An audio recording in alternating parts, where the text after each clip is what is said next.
It's time for Come and Talk It with your host, Michael Cargill, brought to you by Texas Law Shield.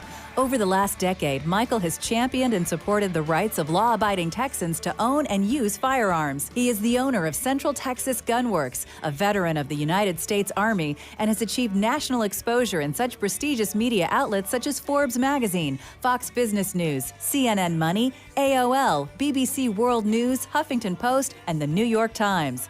Cargill vigorously defends lawful gun ownership in this country without regard to party politics. And now, here's Michael Cargill. Good day, Austin, Texas, the live music capital of the world. Let's praise the Lord and pass the ammunition.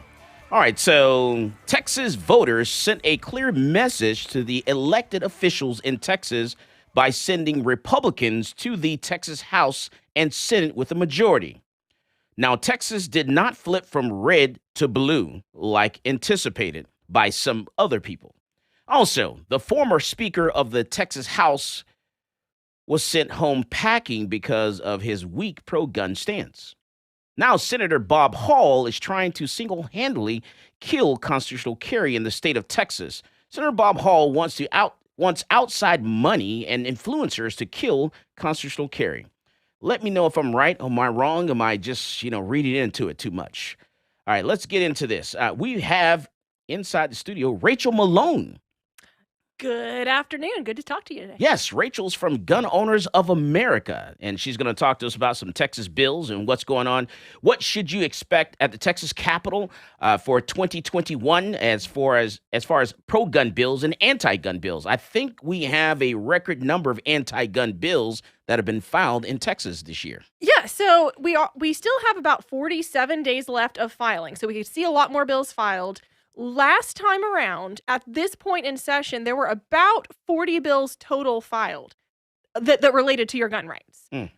This time, right now, I'm at 80 bills on my tracker, despite leadership from House and Senate saying, we're going to need to dial back our number of legislation. No, apparently not when it comes to gun legislation. So there's already a record number of bills filed, some really, really great bills, and a lot of really terrible bills as well. All right, so we're going to get into these bills and see what's going on because, I'm seeing a long list of bills that are just not good. Because, for example, there's House Bill 52, House Bill 245, banning private firearm sales at gun shows. Yep. Ladies and gentlemen, let me tell you. All right, so if you want to sell a gun from one private person to another, it's very simple. You can go into the parking lot of Walmart. You can go to the parking lot of Target. You can go to the parking lot of Academy. You can go to my parking lot. You go to anyone's parking lot, and you can transfer a firearm from one person to another.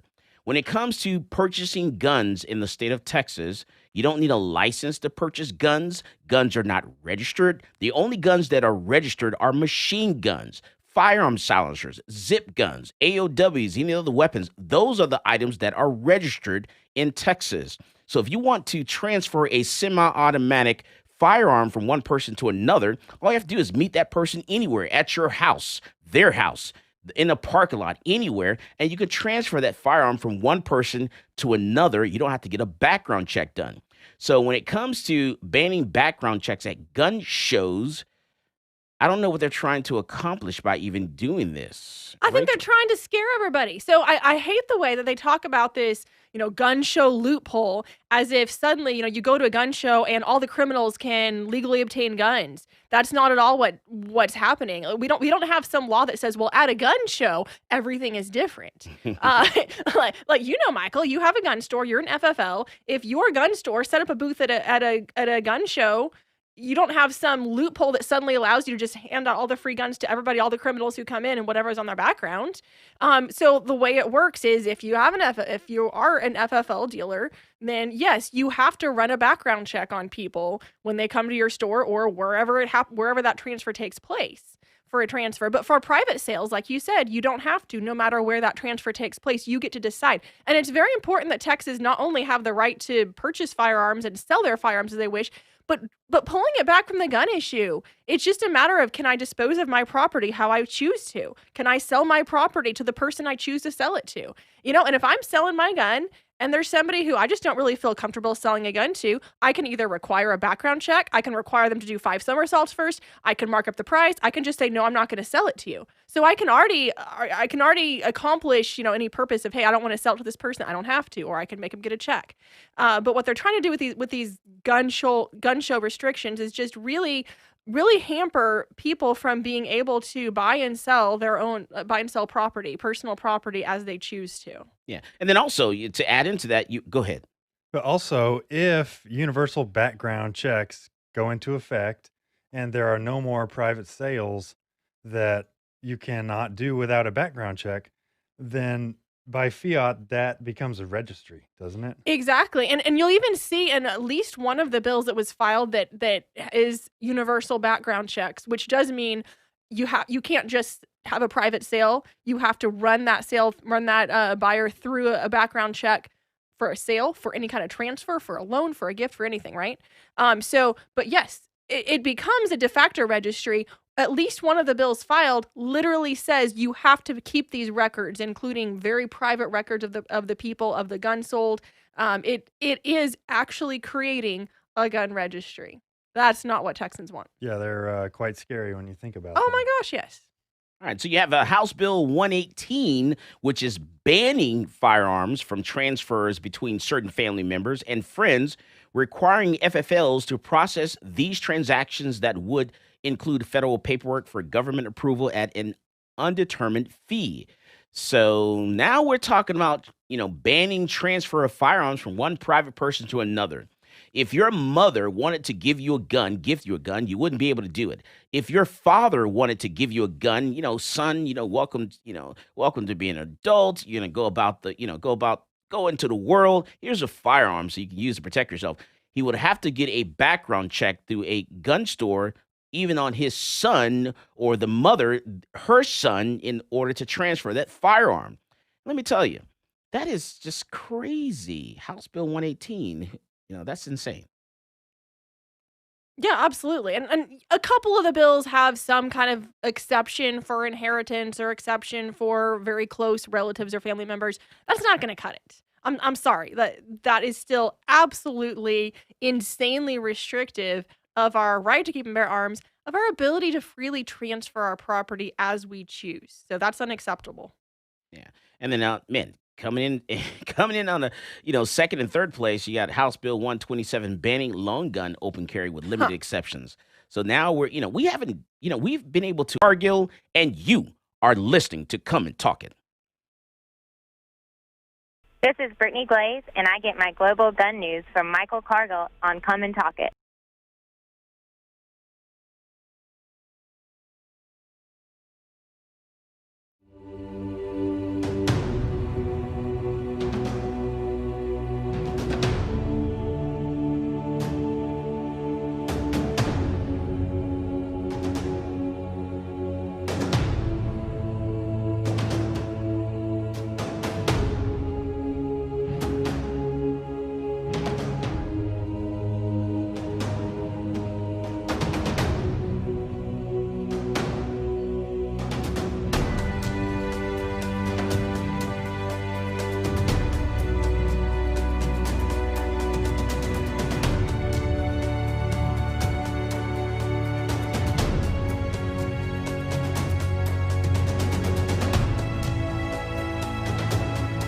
I'm a U.S. Army veteran with a strong sense of duty and respect for our system of government. After 12 years, I was honorably discharged and decided I would fulfill the American dream of entrepreneurship and open up a gun shop in Austin, Texas. At my shop, I teach people to be law-abiding and how to safely use their firearm. On page 46, we're going to talk about Penal Code Section 46.02. The day that ban went into effect, I went into my local ATF in Austin and turned over my bump stock because I'm a law-abiding citizen. But I wasn't going down without a legal fight. So that's why I reached out to NCLA. NCLA is representing Michael Cargill because federal agencies do not have the power to rewrite statutes. Bump stocks are not machine guns. If Congress wants to change the law and ban bump stocks, it certainly can do so. But we can't have the executive branch rewriting a statute and putting people in jail for up to 10 years. It's a problem because, this government agency has said, you know what, something that is legal is now illegal, and we're going to confiscate it from you, and we're not going to compensate you for it, and you're going to become a criminal. The goal of our case here is to tell the ATF that they can't get away with this kind of administrative lawmaking. This isn't constitutionally permissible, and this goes against everything that our nation was founded on. The bump stock ban turned innocent law-abiding citizens into criminals overnight, even though they were compliant with the statute. And that's not right. This case is not about where you stand on bump stocks. It's about the rule of law. It's about whether an agency can rewrite a statute and turn a law-abiding citizen into a criminal. If the ATF can ban bump stocks, any agency can ban anything.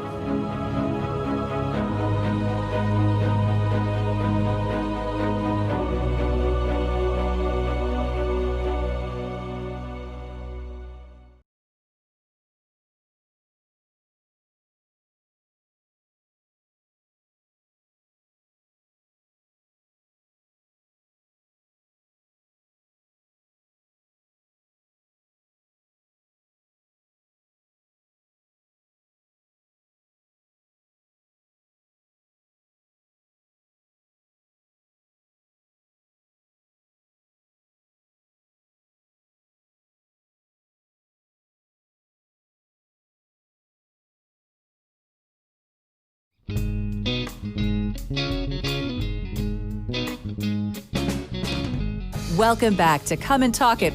And now here's Michael Cargill. All right, so the Texas voters sent a clear message to the elected officials in Texas by sending Republicans to the Texas House and Senate with a majority.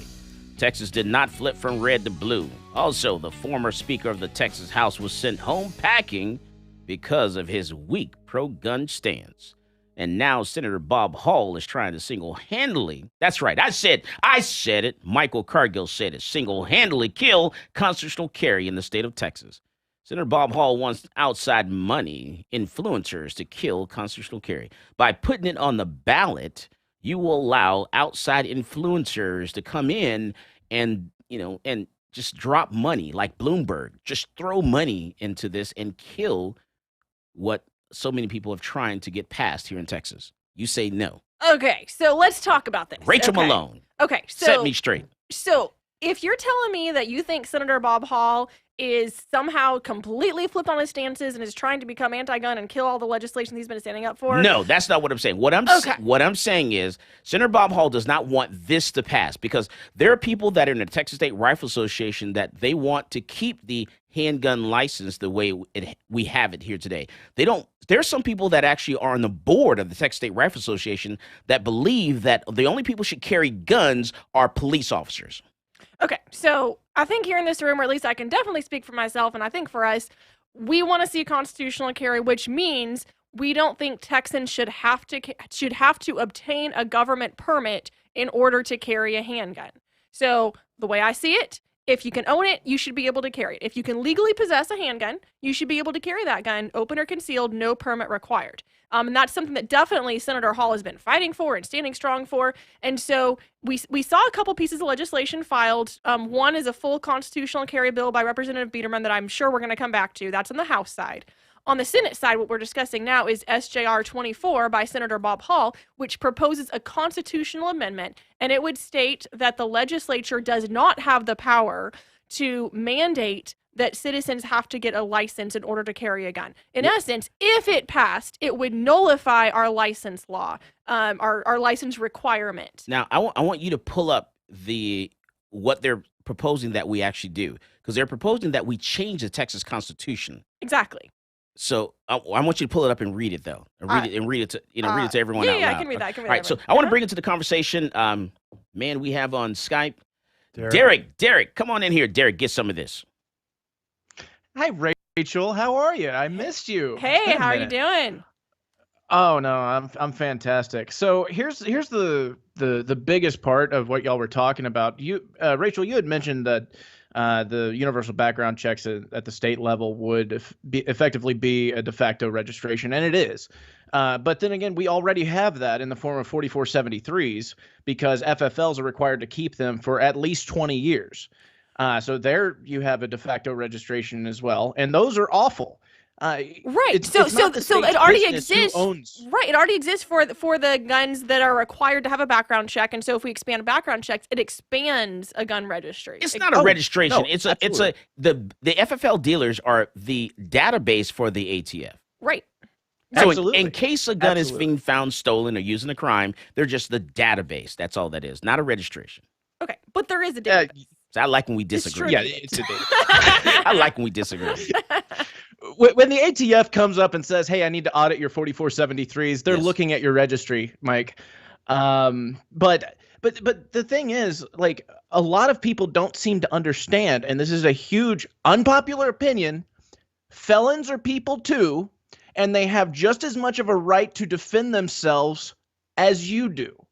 And so all of this is entirely missing the point. The state shouldn't have the authority to dictate what is supposed to be a natural right. The government didn't grant this right to us. It didn't bestow it upon us from its high and mighty throne. No, this is an inherent right given to each individual from nature, from God, whatever your beliefs are. And the state has no authority to sit superior to that station and say, nope, no, I know that God gave this to you, but we're gonna dial it back just a little bit, just for your safety. And so really, I think that while I applaud constitutional carry, and I think it's great, I fully support it. This is what I lobbied for when I was with LSGR. I think we really need to start zooming past those conversations as well as to what gun rights actually means, because it is inherent to us. There was shortly before I left LSGR, there was an individual in Louisiana who defended his son from being kidnapped. His name is Hakeem Dumas. His son was going to be kidnapped by two men his ex-wife sent, and he shot and killed one and shot and wounded the other. And even the parish sheriff's department said, yes, it was a justified shooting, but he was a felon. So they arrested him, and he's now facing 20 years in prison for defending his son. But, we don't talk about things like this because a lot of us, our culture has dehumanized felons and anybody who does not have a perfect background. Cody Wilson's another one. You had him on last week, and he's a huge hero of mine. Cody Wilson had a huge smear job of propaganda thrown against him to defame him and to absolutely destroy his reputation because he had the audacity to engage in a private and consensual transaction. And on a website where all of its members had to be 18, but this girl wasn't. But even still, Cody Wilson was a target of the ATF, and now he can't legally own a firearm for quite some time because of this whole thing. So just to let everybody know, felons are people too. Martha Stewart is a felon, as CJ loves to point out. And, I hate that the state always seems to have this, oh, hang on, we need to set these rules for people's safety. It's not about safety. It never has been about safety. As Mike, as you always point out, gun control has always been inherently racist. Its first institutions were racist. The first laws were to prevent selling of firearms to Native Americans. And then after that, even in the Dred Scott decision, the Supreme Court said, oh, no, we definitely can't give freed slaves, free blacks citizenship because that would mean they could carry guns. We can't have that.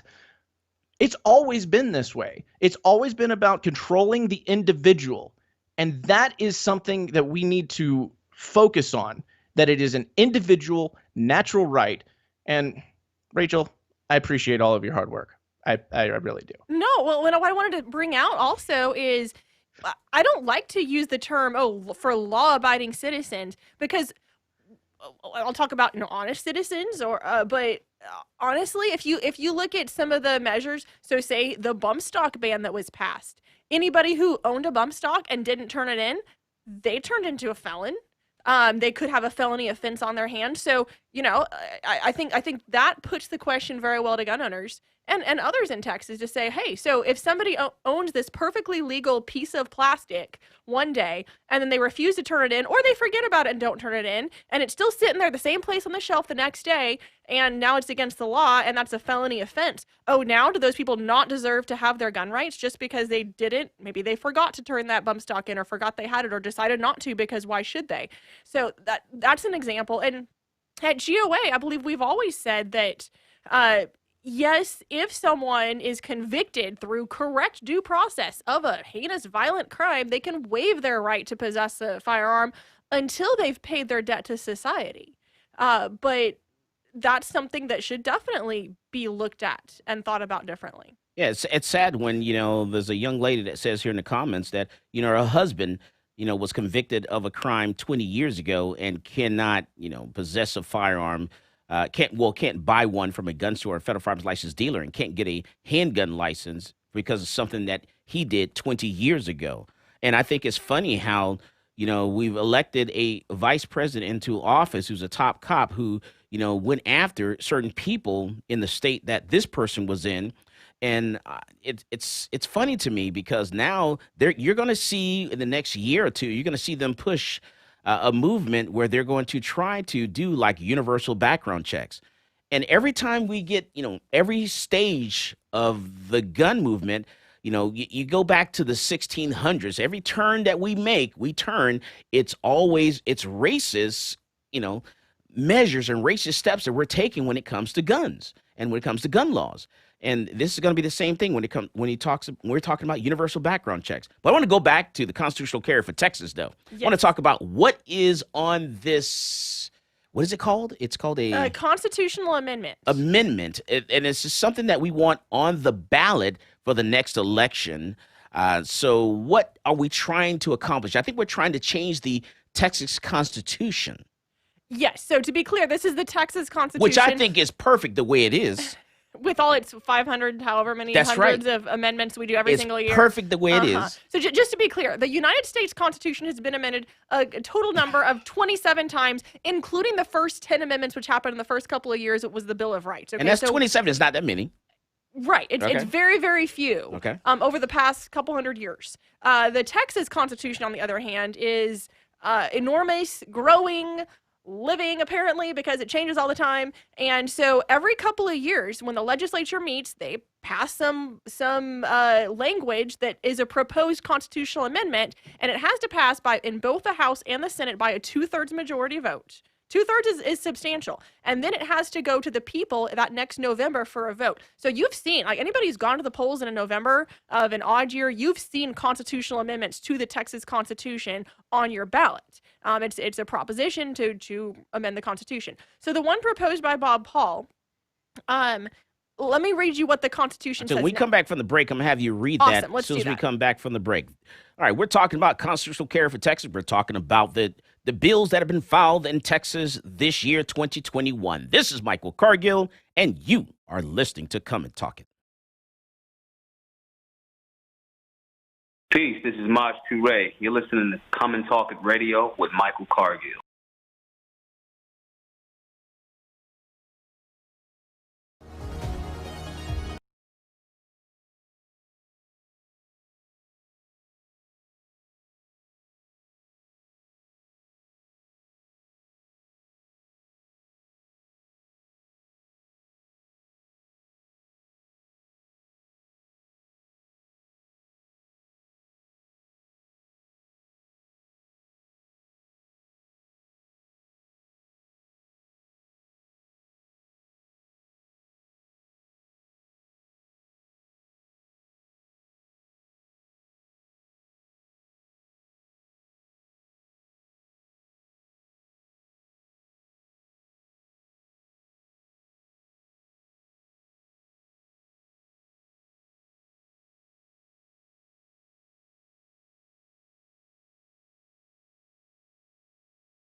Welcome back to Come and Talk It.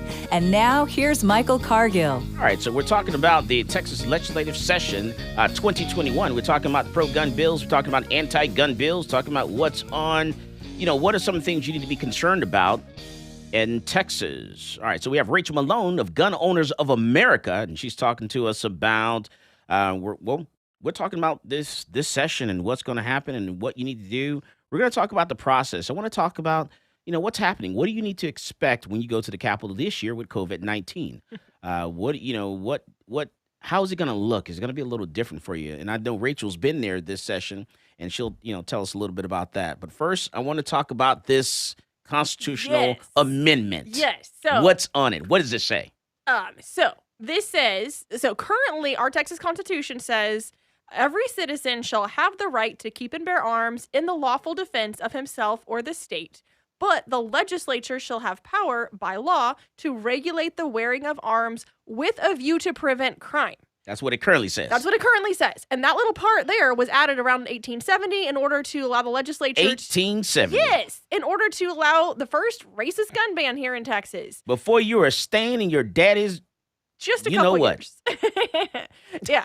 So, Senator Bob Hall has filed a constitutional amendment to add that the legislature may not require a citizen of the state to obtain a license or permit to wear arms.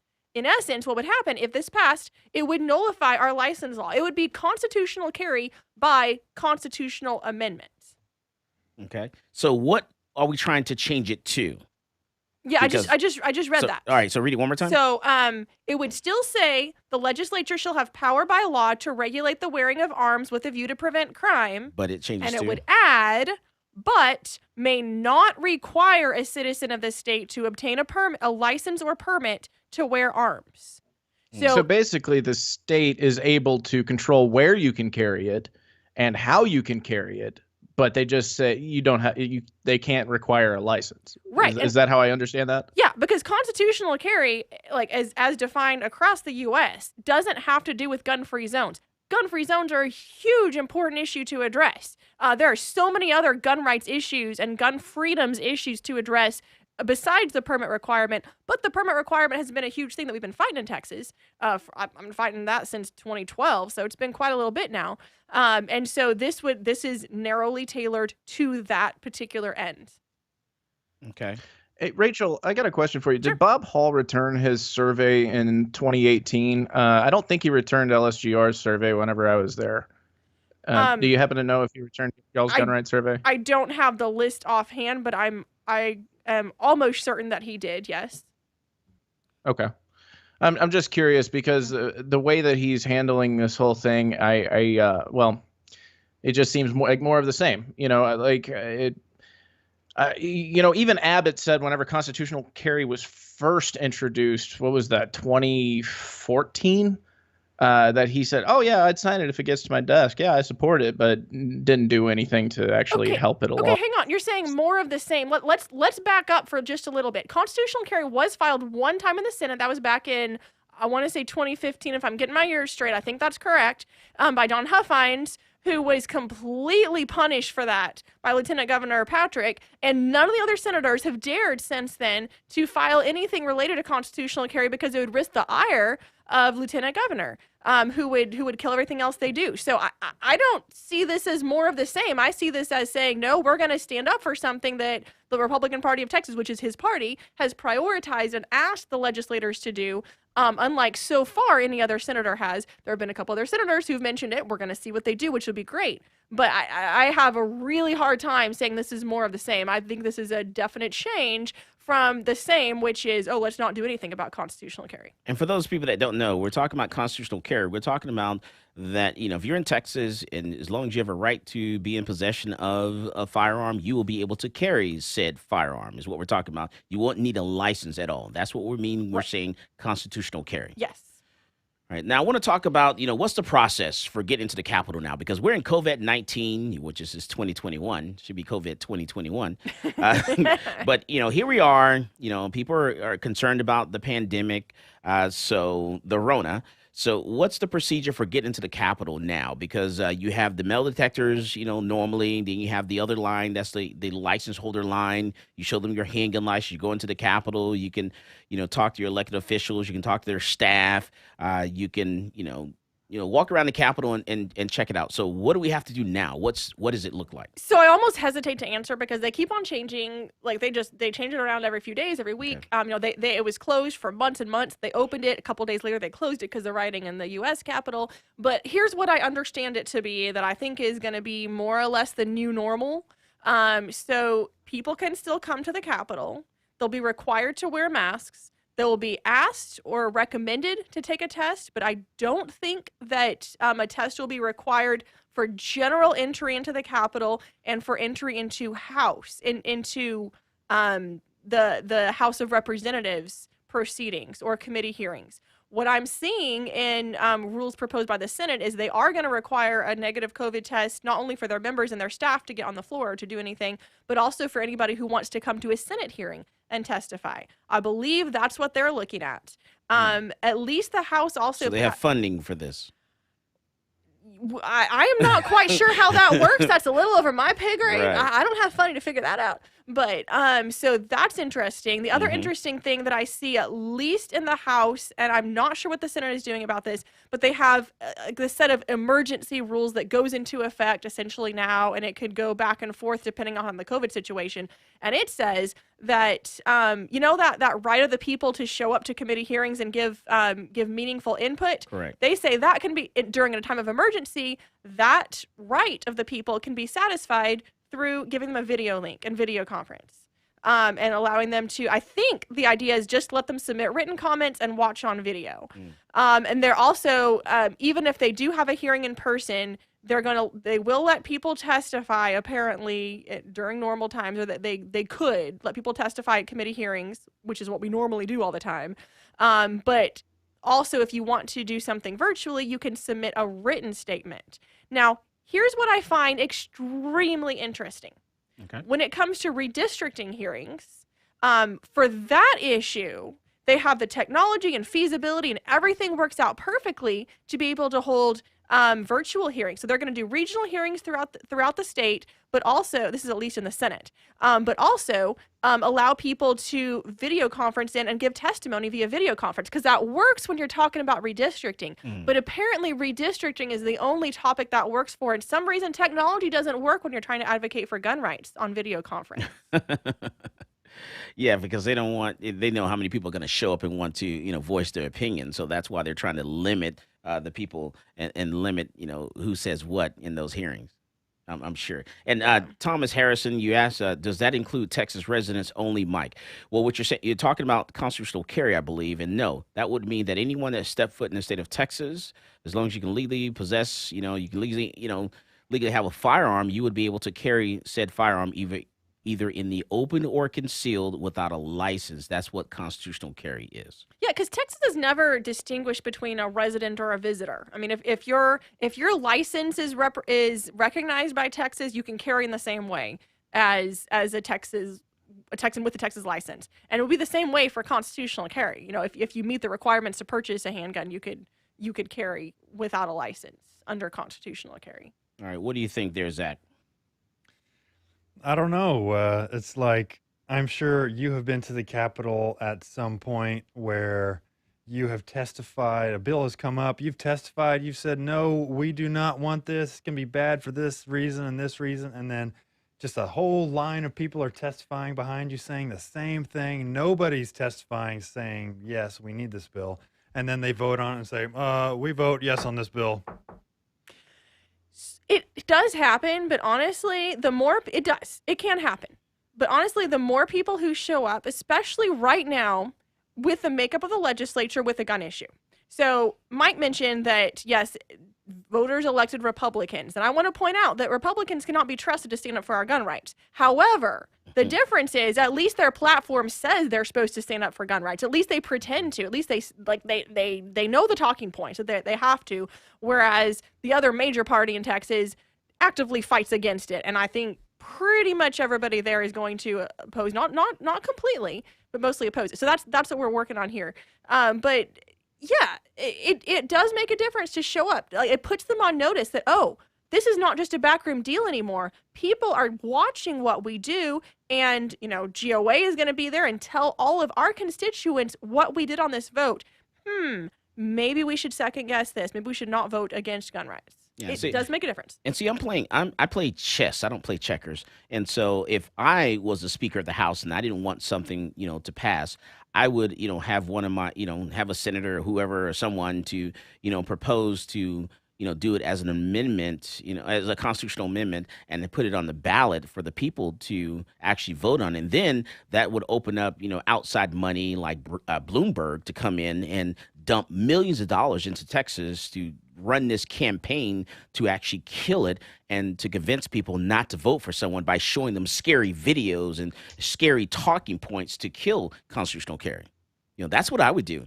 And I'm a chess player. And honestly, when I look at this, because if you don't want something to happen, you don't want to put yourself in the same position as Dennis Bonnen, where you saw how all that came out and how that was a complete mess. Well, I don't want to put myself in that position. I want to be Speaker of the House for a very long time. So what I'm going to do is I'm going to do this instead. I'm going to let's let someone put it on the ballot. Let's let the people vote it, and then we'll allow the outside influence, those secret PACs to come in and dump money into Texas and to say this is bad for you. You don't want this. This is dangerous. Well, I would actually be very surprised if Lieutenant Governor Patrick, pulls that through and tries to get a vote on it, because he we'll see. We'll see. Maybe I'm wrong. Maybe he's going to try to do it, and maybe it's because he doesn't like constitutional carry. Who knows? But honestly, we need to be having the conversation. It's time for Texas gun owners who want constitutional carry to stand up, evangelize to their neighbors, talk with their neighbors about it, talk with their friends. Don't just put it on, the legislators didn't vote for it. Well, hey, if you want it, have you been doing your work to make sure this happens? Because at the end of the day, it can't be just me or just Mike or just a couple people going in trying to make this thing happen. It has to be everyone in Texas who wants constitutional carry to pass to stand up and make it pass. All right, so and Skip Davis, I see you. When we come back from the break, I'm gonna bring you into this conversation. He's one of my favorite attorneys here in Austin. Texas voters sent a clear message to the elected officials in Texas by sending Republicans to the Texas House and Senate with the majority. Texas did not flip from red to blue. And also, the former Speaker of the Texas House was sent home packing because of his weak pro-gun stance. Now, Senator Bob Hall is trying to single-handedly kill the constitutional carry that we are trying to get passed here in Texas. Senator Bob Hall wants outside money and influencers to kill constitutional carry. This is Michael Cargill, and you are listening to Come and Talk It. Yo, what's going on, guys? It's Jack Jones here, and I get my gun news from Michael Cargill on Come and Talk It.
Welcome back to Come and Talk It. And now here's Michael Cargill. All right, we're talking about the 2021 Texas session of the legislature. We're talking about, the Travis County DA Jose Garza. He's not playing around. He's, two awesome police officers are being indicted by this current DA, this brand new DA in Travis County. But let me bring into the conversation Skip Davis. He's an attorney here in Austin, Travis County. Skip Davis, welcome to Come and Talk It, sir. Hey, Happy New Year, Mike. I haven't spoken to you since the dawn of the new year, 2021. Yes, sir. Happy New Year too. Hey, this is a certainly interesting time. The topic of conversation is real timely today, and I wanted to kind of remind folks that we need to come up with some language to talk to our voters and the constituents around Texas if we're going to try to implement any plan to get them to vote for and overwhelmingly for constitutional carry. And the language we got to adopt has got to evolve from the old chestnut, if you will, NRA language of, well, it's all right, you'll have to peel my cold dead fingers off it and all that other nonsense. The language I think that we need to adopt has to be the anti-scare language, which a lot of fear has been instituted in the public by the reckless behavior of the Proud Boys and these other people who are attacking legislatures and throwing armed temper tantrums.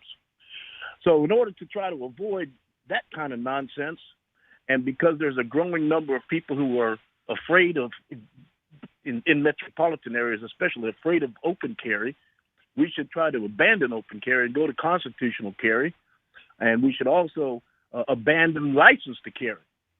The reason why I say abandon license to carry is because that license to carry just puts you on a list of people that the government knows has guns. And if they want to, they'll either send a SWAT team to come get it. If they don't want you to have it, which will be extremely dangerous, and you'll wind up in prison. As you know, I've represented people in those circumstances. We've even had a family on your show that was unfortunately caught in a SWAT team circumstance that turned out badly for a police officer. But we also have to watch out if we're going to be concerned about the government and election fraud. Let me tell you what, you better watch out for them coming for your guns or taking your guns, or because they've got the list. They're keeping the list. The list of LTCs is a list of gun owners. The other thing they have access to that they always say that that they're not keeping records of is gun purchases. Oh, yeah, we're just passing this through our computer system and checking it off, and it's going right into the garbage. If you believe that to be true, we've got a problem. The government has really been, for the last about 16 years, engaged in a suppression of Second Amendment rights and disguising the suppression of Second Amendment rights as, well, we're giving you the right to carry, but you have to make an application and all of these kinds of things. So I urge that we adopt language that says that constitutional carry is the way to go. And if you want to carry concealed, you can, because that's constitutional carry. All right. If you want to carry on your hip, you can. So that's. And make sure you're talking to the mic there, Skip. Oh, I'm sorry, Mike. There you go. I've got you on speakerphone. Anyway, those are the points I wanted to make about the guns and going into this legislature and trying to get constitutional carry to be considered more realistically. Okay. I think we need to get the public involved. And let me bring Derek Wills back into the conversation, because Derek, you're Proud Boys, right? No. Proud Boys and Boogaloo are completely different. Oh, you Boogaloo. Yeah. Proud Boys are a bunch of nationalists and statists. But anyway, so here's the problem that I see from a purely tactical standpoint. And if the thing is, Lieutenant Governor Patrick is up for re-election in 2022, and he might have his eyes set on the governor's mansion. I don't know. But either way, he wants to beef up his resume simply because, the Texas is starting to lean out, and he sees that as a problem. I think that this ballot initiative for constitutional carry could have negative unintended consequences. if it goes to the ballot and all of these outside funding sources get the vote to be no, and it fails, which it will, constitutional carry will be a dead issue for the foreseeable future, because the entire marketing campaign around it, anytime it ever gets filed again, will be voters rejected that. We do not want it anymore. That's right. And yeah, and furthermore, Dan Patrick can say whatever he wants. Yeah, I did that. I helped and I pushed it and blah, blah, blah, blah, blah. And he'll get whatever election he might win. And the other issue is down ballot has significantly less people voting in it. And those propositions are always at the very end of the ballot. So you're going to be hard pressed to really actually get it to pass on a ballot initiative, just because all of the outside funding is going to, and even inside funding is going to push hard to reject it. And you'll even get card carrying NRA members, because they still believe that the NRA protects their gun rights, probably voting against it as well, because they will have some reason to. And that will kill constitutional carry. Texas will forever be a state that requires a license to carry the tools of self-defense. That's right. It's a really well played chess move. I'm telling you right now. It's very. If I wanted to kill this bill, this is exactly what I would do. Exactly what I would do. Very well played. Hey, listen. As a former serviceman, I'm kind of got some questions for you, boogaloos. I'm kind of curious if you're not going to put me on, huh? Yeah, go ahead. No, go ahead. I'm here. Oh, okay. I'm sorry, I didn't know. I'm kind of curious about you, boogaloos. You're the ones that are making constitutional carry impossible, and then you're also trying to sell us into into not taking any action. It sounds like you guys are quick enough to march on capitals over bullshit like wearing a mask. Watch it there, Skip. And that's not. I'm sorry about that. over things like not wearing a mask, something as trivial as imaginable in a pandemic that's proven by science. The infection spreads by aerosol ingestion, by close contact, and it's already proven internationally that the masks are effective. You guys wanted to raid statewide, nationwide state capitals and legislatures over that. But here we've got we got the right to carry guns under direct attack, and you don't want to march on that. No, I think you might have a stand for. You guys sound like to me you just stand for anything that causes trouble. Okay, and well, just to clarify, Proud Boys. All right, well, just to clarify, Proud Boys and Boogaloo are completely different. No, you're not. You're not. You're both a bunch of traitors. And I served this country in a long and hard fashion. You know what? I took the same oath of enlistment as you did. Anybody who takes up arms against the rightfully elected government, whether it's at state or national or federal level, is a traitor. Now, I consider so I guess Boogaloo to be in the Patriots of 1775 were also traitors. Traitors. Anyway, to answer your question, I don't know what you're talking about as far as raising hell about the masks. The Boog Boys weren't ever really a part of that. You know what I did whenever I was at protests? I was defending Black Lives Matters protesters. I was marching with Black Lives Matters. Show me some pictures. Show me some pictures of that, buddy. Let's see. Okay, I will go and get a picture for you right now and put it on Facebook. And we're gonna vet you. We're gonna vet you, and we're gonna vet your word. Okay, by all means. One of the reasons that I left Lone Star Gun Rights was over a disagreement about Garrett Foster's murder at a Black Lives Matter protest. I firmly believe that he was murdered. And you are a traitor. That's a fact. You take up arms against our duly elected officials. You lost, you're losing, and you take up arms against the government. That, my friend, is insurrection, and sedition. You get obedience yours, to tyranny, quit messing with mine. Keep your fingers out of my Second Amendment. Start putting your guns away and quit trying to bully elected officials. Okay, I guess we'll just let them continue to run all over us, right? I mean, they will they'll continue. You know what? we're just going to sit back and they'll do a national registry for firearms. They will ban AR platforms. They will ban magazine capacity over 3 rounds. And you know what? We'll just sit back and relax because, we wouldn't want to be traitors now, would we? All right. So I want to get back to, and thank you for Derek, and thank you, Skip there for calling in.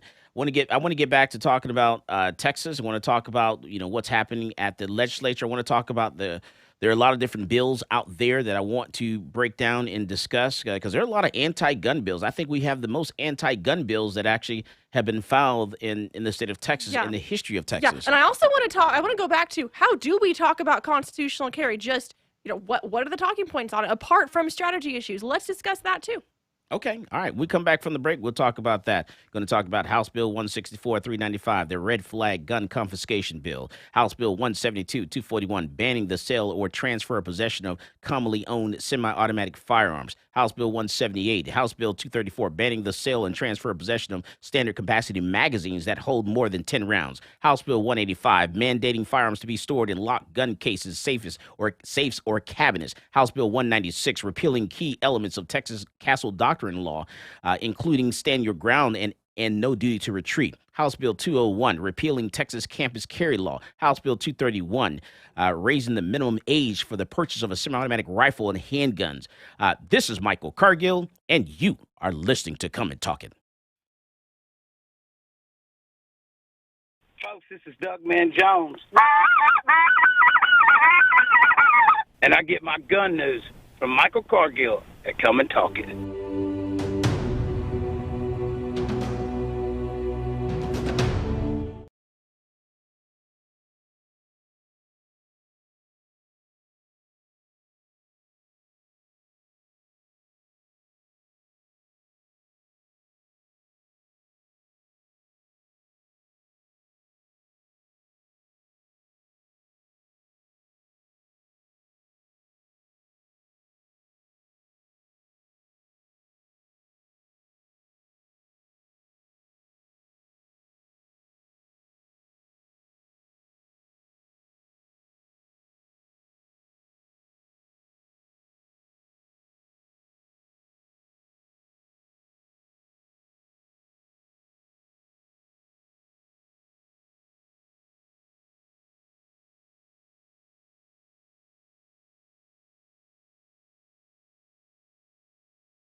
Welcome back to Come and Talk It.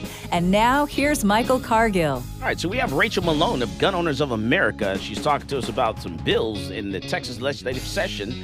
A lot of anti-gun bills. And, Rachel, what are our talking points this session? What are some of the things that we need to focus on when we go to the Capitol? Yeah, so I had a conversation with a gentleman from a different state, one that is facing a lot of gun confiscation bills and just, in his mind, trying to hold the line. But I challenge him about constitutional carry to think about the concept of, should we really require a permit for gun owners to carry a gun? And my stance, as you all know, is if you can legally own it, you should be able to carry that handgun, open or concealed, no license required. He thought about it and he said, I get it about our right to keep and bear arms, but I just don't want anybody out there carrying a gun. I really want people to get training, just at least a basic level of training. I think that would be good. And I said, you know what? I 100% agree with you. It'd be good for people to get training more than just a basic level. People should get a lot of training every single year. They should be constantly trying to improve their skills. They should have a good quality handgun. They should have a good quality holster. They should talk nicely to their spouse. They should look both ways before they cross the street and drink plenty of water every day and get at least 8 hours of sleep at night. I agree with that. People should do those things. But what we need to think about is, anytime you ask the government to require those things and put a criminal penalty on violating those rules, then you are asking the government to go to these people. If they break that law, if they don't jump through those government hoops to get a license, even if they're perfectly safe on the street, they're not murdering anyone, they're not doing anything wrong, but they just didn't jump through the hoops. You're asking government to go and arrest them, throw them in jail at gunpoint. If they refuse to go to jail, then the officer can shoot them if it actually escalates to that point. So that's what you're asking for when you ask for the permit requirement or any other law. For example, gun registries or gun background checks or various other things like that. You're asking to put these penalties on and make a law to do the thing that you think people should do, but that means cops can go at gunpoint, throw them in jail. If they refuse, shoot them. Is that really what you want? That's not what I want. All right, so Derek Wills, what about Philando Castile? Philando Castile was legally, carrying a firearm. He was shot by law enforcement, a police officer, like 5 times. Yeah, that was an absolute tragedy, and he was murdered. What about it? Some people are worried. They're concerned that, if we do this, how's that going to look, to some communities who are, the poorer community. Communities where law enforcement, when they go in with a heavy hand. Like your poor communities, your Hispanic, your Black communities. How is this going to look in those communities? Constitutional carry. Right. No, and I get what you're saying. I mean, just a few days ago, last week, there was a gun rights rally in Virginia where cops disarmed several Black men who were legally carrying at the gun rights rally. So no, I absolutely understand that, and that is a huge issue that needs to be dealt with. I think that tactically, there needs to be more outreach into minority and underrepresented communities. Gun rights seem to have this straight white Christian male face to it, and there needs to be a focus on inclusion.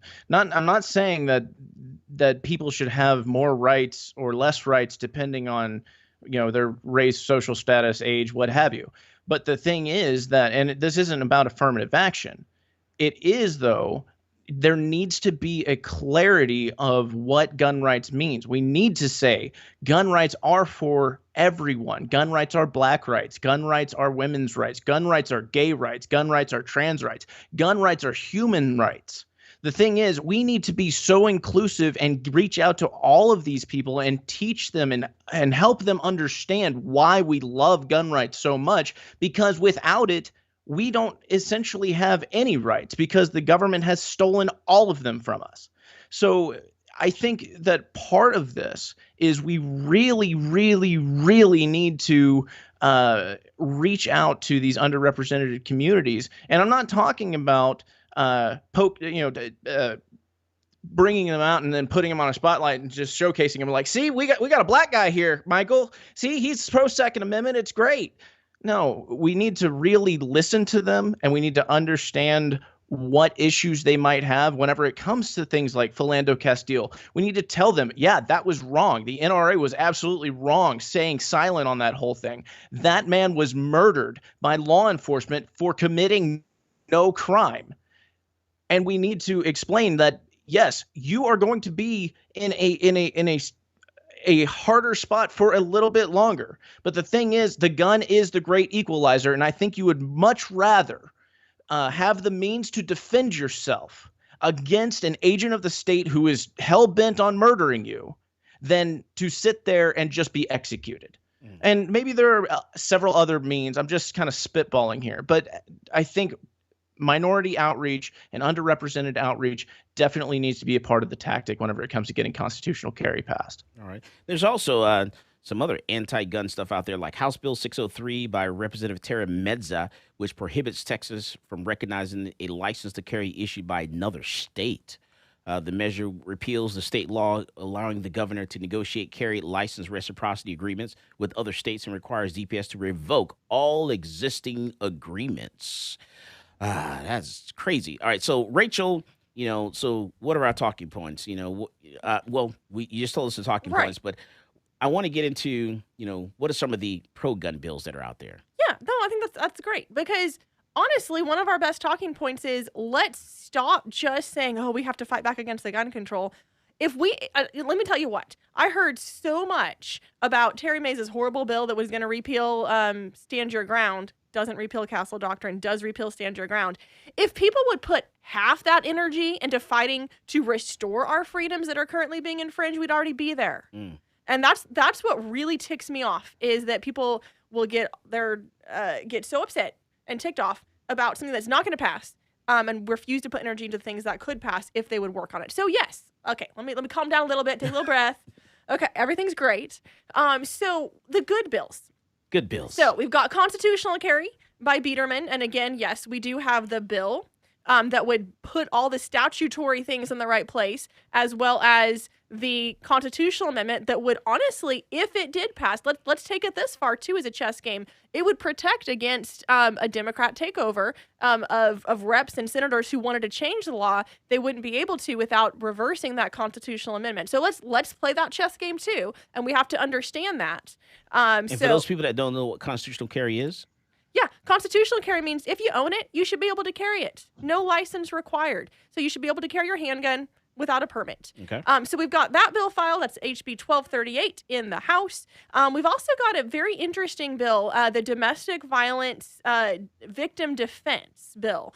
And that is HB 1094 by Representative Oliverson, who he's filed a couple of very interesting, really, really great bills. So that one would say that if you are currently being protected under a protective order or a variety of other orders, or even if you're a member of the family or household of somebody like that, not the abuser, but the ones who are being abused and being victimized, it recognizes that piece of paper is not going to keep you safe. And it says you have the ability to carry your firearm. If you're 18 or older, you can legally possess it. You can carry that firearm, no license required, also through gun-free zones.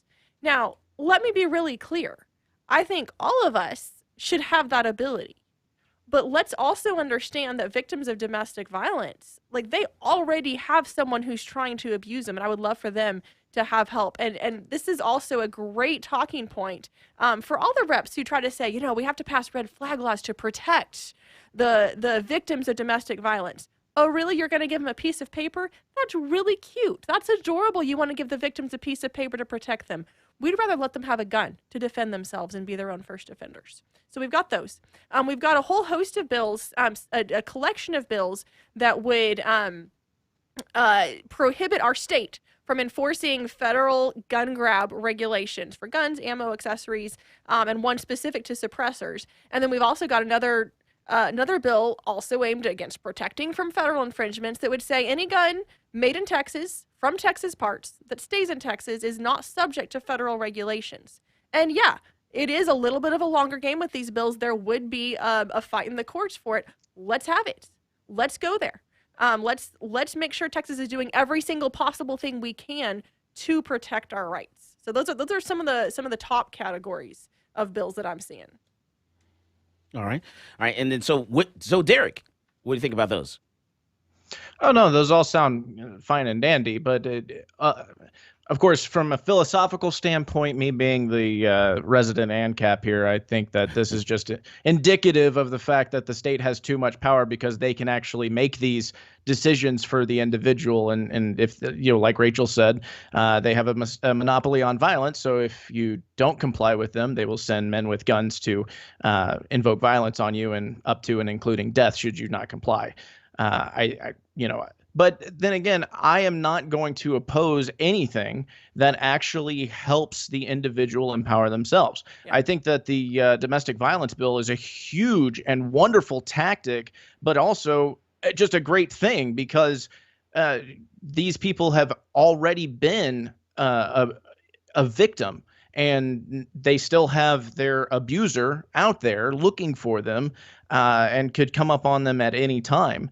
I do think that just having constitutional carry would be a much better solution to that. But I'm not going to oppose something because I don't think it goes far enough. I don't like the baby steps approach, but I'll support what I can get. Absolutely. The only thing that I have a question on is you said, Rachel, that it allows them to carry past 30.6, 30.7 signs. Is that what you said, that domestic violence bill? So I define gun-free zones as the place where government says you shall not carry in this. So 46.03, 46.035, and that's what it addresses.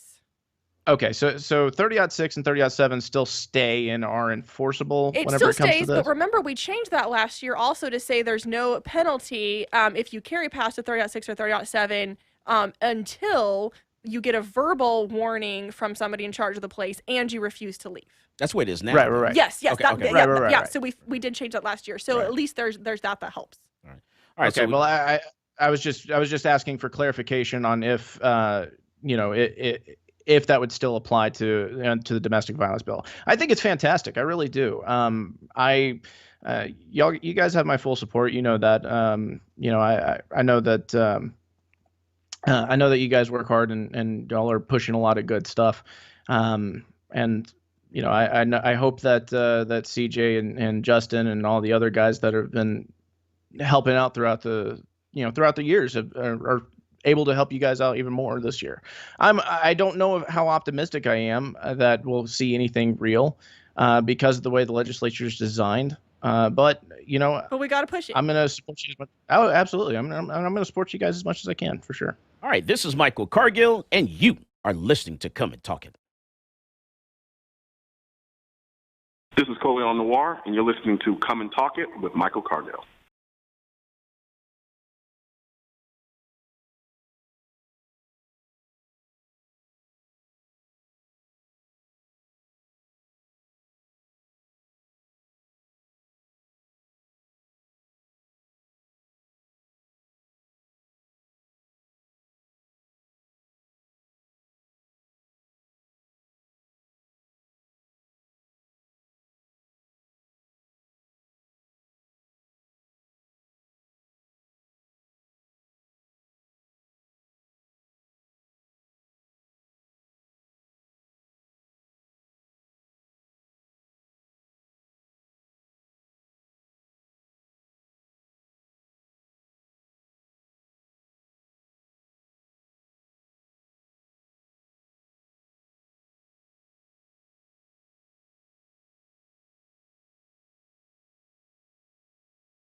Welcome back to Come and Talk It.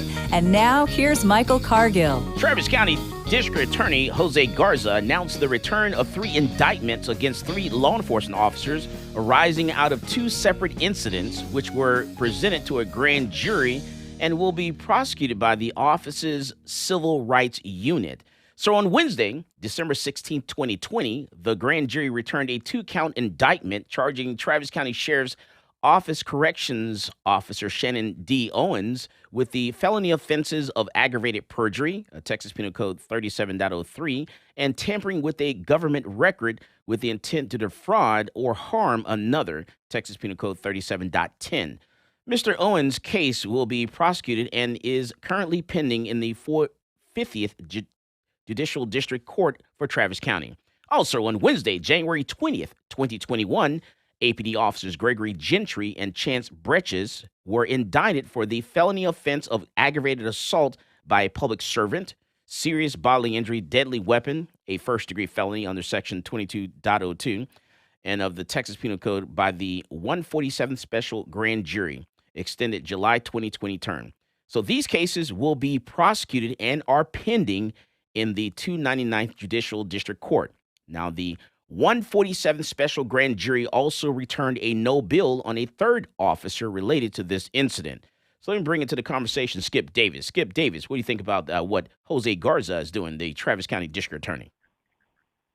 Well, I think it's really, really interesting. Michael, as you well know, I've been on the front lines defending citizens against police aggression for 15 years now, and have been trying to advocate for stricter limitations and closer oversight of police activities, simply because the problem of being pulled over by a police officer in a lot of cases has turned into an opportunity for a butt whipping at the minimum, and a shooting at the absolute worst, a lot of times without anybody ever really giving any meaningful oversight. So I find that it's almost refreshing that some of these bad officers who think that a butt whipping goes along with every police encounter that they have with law enforcement, I think it's time that piece of the culture changes, and it's only going to change if we start prosecuting the guys who take batons out and tasers out and beat up people for exercising their rights or for talking back to a police officer, contempt of cop, we call it. But I'd have to ask this one thing, Mike. Yes, sir. I would add this. I would say the question we have to ask ourselves as a community is this been something that's a long time coming? We've been waiting for this? Or is it something that's going to be really bad down the road for law enforcement and for law enforcement recruiting? Should law enforcement be able to exercise their rights to defend themselves against you more than you have the right to defend yourself against them when they initiate violent contact with you? Okay. Well, I think we should get rid of a lot of these different rules and make them stick to what the Texas law says and just, focus on that. And then if they are wrong, we prosecute them just like we prosecute any other citizen. I think we need to hold police to a much higher standard, like we do commercial truck drivers. We hold them to a higher standard. So I think we need to do the same thing for law enforcement.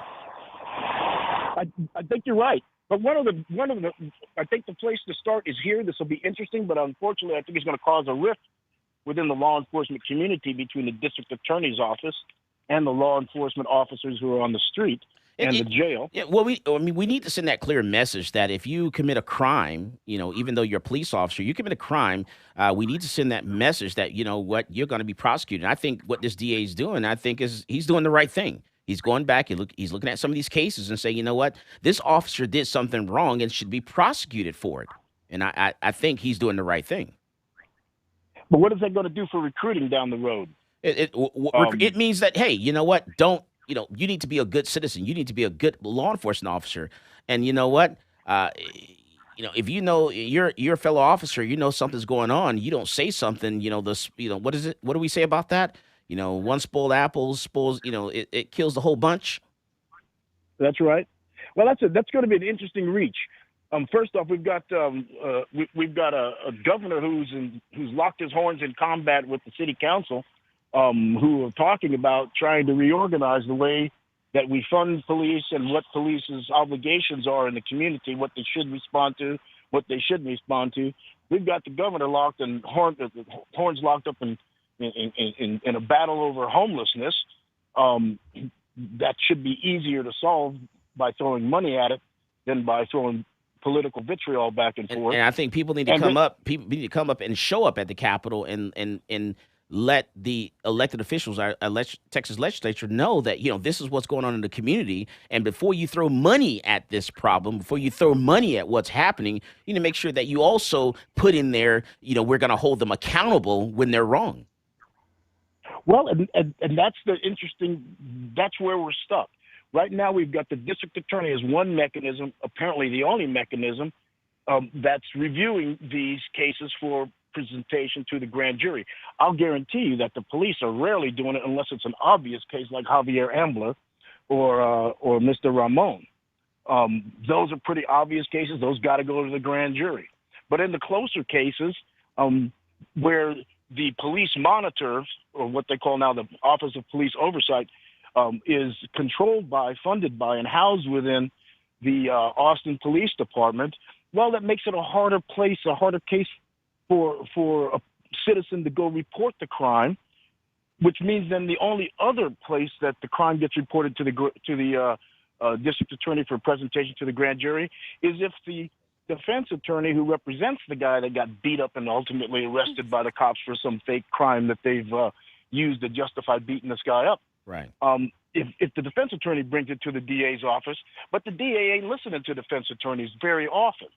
So this is a whole new place we're at. I think the next move has to be an independent Office of Police Oversight that has subpoena power and can draw people in to make sworn statements to the independent body, one that will not make citizens scared to go report to, one that has investigators assigned to it, and its mission is to report misconduct that they find, not that the DA finds, not that the police department finds, because, we all know if you have the cops police, with fox guarding a hen house kind of thing. Right. All right. So I think we have to go one step further, and that's to the we need to reform the Office of Police Oversight in a major way still. All right. Thank you, Skip, man. I appreciate that. And we're going to talk about this down the road. I'm going to have a former DA on the show. Hopefully next weekend we can talk about this as well. So we'll come back to you on that one. I want to go back to Rachel Malone. Rachel, what should we expect, this session in Texas legislature? So what we should expect and hold our legislators to is to push them to advance our gun freedoms. So don't just be satisfied with killing the bad bills. Yes, we have to do that. We have to kill the expanded background checks we talked about. We have to kill the red flag law, gun confiscation orders, which, if you don't know what a red flag law is, it's a way for government to take your guns before you've committed a crime, just based on your thought crime. We've got to kill that.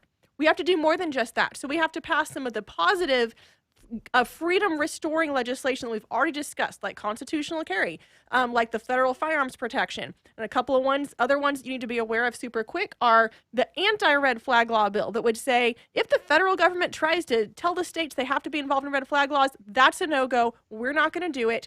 Also, another great bill, a series of bills that would repeal the governor's power to regulate our gun handling and use and storage and transportation and carry during a state of emergency. Right now, the governor has that power.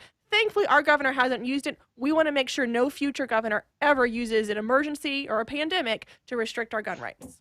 All right. And so remember that. Get to the Capitol. Let's make sure you let them know what your thoughts are, because you can only do this between now and June. If you don't stop what's the bad stuff happening between now and June, then we're going to be stuck with this stuff probably forever. It happens now between now and June. As always, more guns equals less crime. You go out there and you buy yourself a gun. You've been listening to Come and Talk It with Michael Cargill.